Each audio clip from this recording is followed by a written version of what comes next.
हरा दिया था इन्होंने किस सम्मेलन में? त्रिपुरी सम्मेलन में। किसमें? त्रिपुरी सम्मेलन में। ये 1940 में 40-41 के दौरान ये बहुत ही ज्यादा क्या रहे? एग्रेसिव रहे। 40 और 41 के दौरान भयानक भयानक ये भाषण बहुत जबरदस्त देते थे सुभाष चंद्र बोस। भड़कीला भाषण देने के कारण अंग्रेजों ने इन्हें क्या कर लिया? गिरफ्तार कर लिया। बाद में उन्होंने 1941 में इन्हें छोड़ा। तब ये रसिया होते हुए इटली, रसिया, कई देशों की भ्रमण किए और कहां पहुंचे?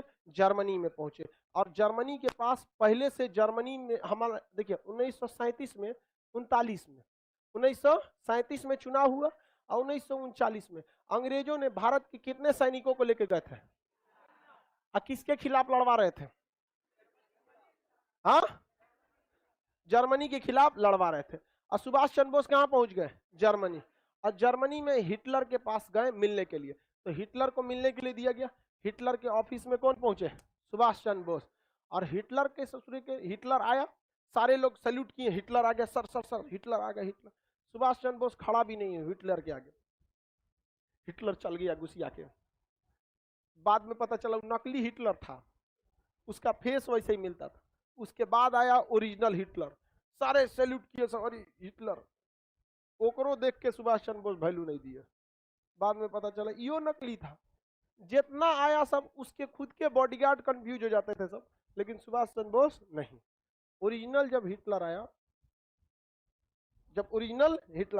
तो ओरिजिनल हिटलर के आते वक्त में सुभाष चंद्र बोस खड़े हुए, हाथ मिलाए वहां से। तो हिटलर कंफ्यूज हो गया कि यार ये तो बहुत होशियार आदमी लग रहा है यहाँ पर। तो उन्होंने पूछा कि आपको पता कैसे चला? तो सुभाष चंद्र बोस ने कहा था कि सोने की परख सोनार को अच्छे से होती है, अगर उसको लोहा दिखाइएगा तो दूर से पता कर लेगा कि सोना नहीं है। तो सुभाष चंद्र बोले कि अच्छा आदमी, हिटलर बोला कि अच्छा आदमी है, ठीक ठाक लड़की, क्या चाहते हैं आप?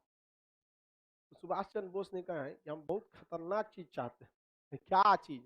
कहा कि देखिए हमारे देश से 3 लाख फौजी को इंग्लैंड लेके आया है और आपके खिलाफ लड़वा रहा है, और आप उन लोगों को पकड़ लिए, आप उन फौजियों को हमको दे दीजिए, हम आप ही की ओर से उसको इंग्लैंड से लड़वा देंगे। हिटलर का पगला गया है, कोनो मोटर कार समझा है कि अगला गियर लगाओ, बैक गियर लगा दो। अभी आया था हमको मारने के लिए, अभी इंग्लैंड से कैसे मारे गए आप? कहा कि आप वो जिम्मेदारी हमें छोड़ दीजिए। इन लोग को अंग्रेज सब ने क्या किया है? राष्ट्र प्रेम की भावना इनमें से क्या कर दिया है? खत्म कर दिया है। तो इन्होंने कहा कि हिटलर मान ही नहीं रहा था, क्योंकि हिटलर बहुत बड़ा हॉल बनवाया था, जैसे आपका क्लासरूम कैसे है ऐसे ही, इसमें सबको बैठाता था कुर्सी पे, सब लोग बैठ जाते थे। इसमें खिड़की चारों ओर से नहीं थी, जब सब लोग आ जाते थे दरवाजा बंद करके जहरीला गैस डाल देता था, और शीशा वाला खिड़की लगाया था, उसमें से देखता था कि कैसे मर रहे हैं। ओहो, मरो मरो। बहुत खतरनाक था हिटलर, समझ में गया? हिटलर बहुत ही मतलब किसी का बातें नहीं सुनता था। आज भी लोग कहते हैं ना हिटलर शाही तुम्हारा नहीं सुनेंगे, किसी की बात नहीं सुनता था।